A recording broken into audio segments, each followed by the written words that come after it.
Hi class, we're here with Don from DT Kirbys in historic downtown Lafayette. We're going to talk about DT Kirbys and how Don came up with this business idea. First off, we'd like to thank you for giving us your time and insight for aspiring entrepreneurs. And the first question we have is your business meeting your expectations? Lafayette treated me twice as much as I ever thought. Really? I had no clue we were going to be open 7 days a week, almost 20 hours a day. I promised my wife when we first started that what I wanted to do is open up at 10 and close at 10 and then take off Mondays. And it didn't work out that way at all. So I looked at this building and it would just kind of fit the mode. So then it was just figuring out what am I going to sell besides alcohol. So I'm a food guy. So. That, folks, is a burger. Pretzel burger. What was the inspiration behind DT Kirbys? You just want that downtown What I feel? want to do is I wanted to go back to mom and pop. I didn't want to have a million employees. I didn't want to have to do anything except for I wanted people to walk in, whether they bought a beer or food, walk in, read the paper, grab a cup of coffee, and BS. Could you talk a little bit about transitioning from your ideas into this thriving business? I hate to use sometimes it's luck and sometimes it's genius move. We really thought if we built a good sandwich product, even if the bartending in the small location didn't work out, people still go places for food. They'll put up with a lot of crap if they're really good food. So having a thriving downtown, don't get me wrong, but that's how that transition was. Building some respect out of the original part of food first. Was it hard to take the risk and start this restaurant? I think, yeah, especially at my age and the economy-wise, you either have to go 100% all into it. I hate to use, I didn't have a backup plan because I thought every day, I tell my wife this all the time, open up every single day like it's the only income you'll ever have. And that's what we create from day one. My fear of me having to go work for a living was not something I thought we should do. Yeah.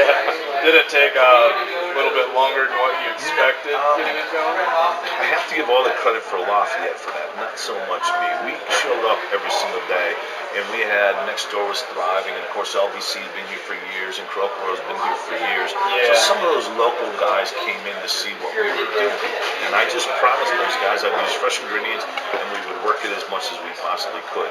Why did you choose the location for this restaurant? I only got probably 30 foot inside this building, and I saw the high ceilings, and I saw the chandeliers, and I went, this reminds me of my neighborhood stuff. It reminds me of places that you see on TV. They're long, they're narrow, they're just got that. One bartender can actually talk to 30 people. People don't do that anymore, you know? Yeah. It takes an active guy sometimes to get a conversation with a beer and a sandwich. So now I can stand behind the bar and I can talk to like 15 or 20 people at one time. And so that's what made it the most special to me. So in choosing your location, did you have a target customer market in mind? Not at all? No, the thing is, and I think probably I disagree with almost every entrepreneur. I don't turn down anybody's money, so I don't target anybody. What I do is I put out a product that I think that everybody wants. A beer is a beer.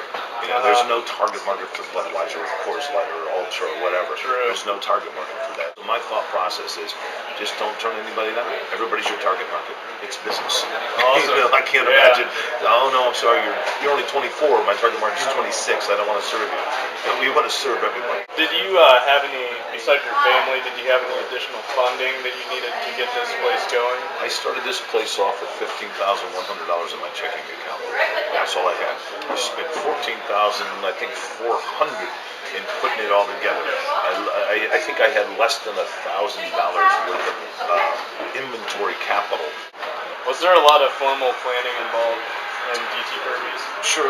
This place is so small, so it took the most effort to make sure the coolers were in the right space so I didn't have to take extra steps. Because I did. I built it for me to be in the kitchen, go out there and hang out with the guys and the ladies and the people downtown, and the same thing with the bar itself. Everything was supposed to be close, so we didn't have to do a whole lot of running up and down and do that. Now, hindsight, I didn't build it for longer term for this. Ergo, that's the reason I needed to buy next doors only for kitchen space. That was the most number one thing, was just to be able to crank out more food.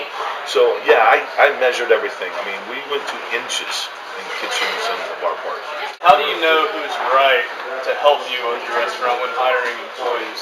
It's a personality-based business. I buy personalities. I can teach people how to cook. I can teach people how to bartend. But you got to have a personality. And I think 95% of restaurants fail and other businesses fail because they don't have. You go there to see something. I don't know what it is, a smiling face or an angry face. Who knows what you go for? Along the way, did you encounter any setbacks that maybe jeopardized or could have jeopardized your business? You know, you'd love to say no, but there was. I mean, there's sometimes that you didn't plan well enough because I buy fresh products from different people. Sometimes you're not ready to drive and go get something. You order something just in time, and then you make a mistake, and you got to do that, and then you got to change your plan a little bit. I'm very strict on what I say. You know, no ketchup on a hot dog. I'm strict on. No Jameson gets mixed with things out. Fresh is fresh. You know, medium rare burgers.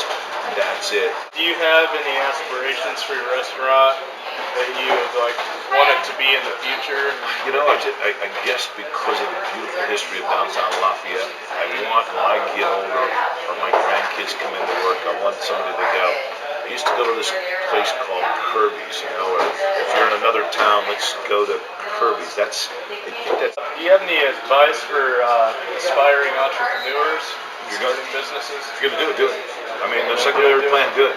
I mean, you know, you do what you love what you do, deliver more than you promise. Those are the things that you always should, think about. I spent all that time. I truly believe it. No doubt about that. It's just one of those things that I can't imagine you can't do. Take it serious. What is the best university in the States? Pretty easy. It's got to be Purdue all day. All right. That's it. My Notre Dame fans are going to kick my ass. You know that, don't you?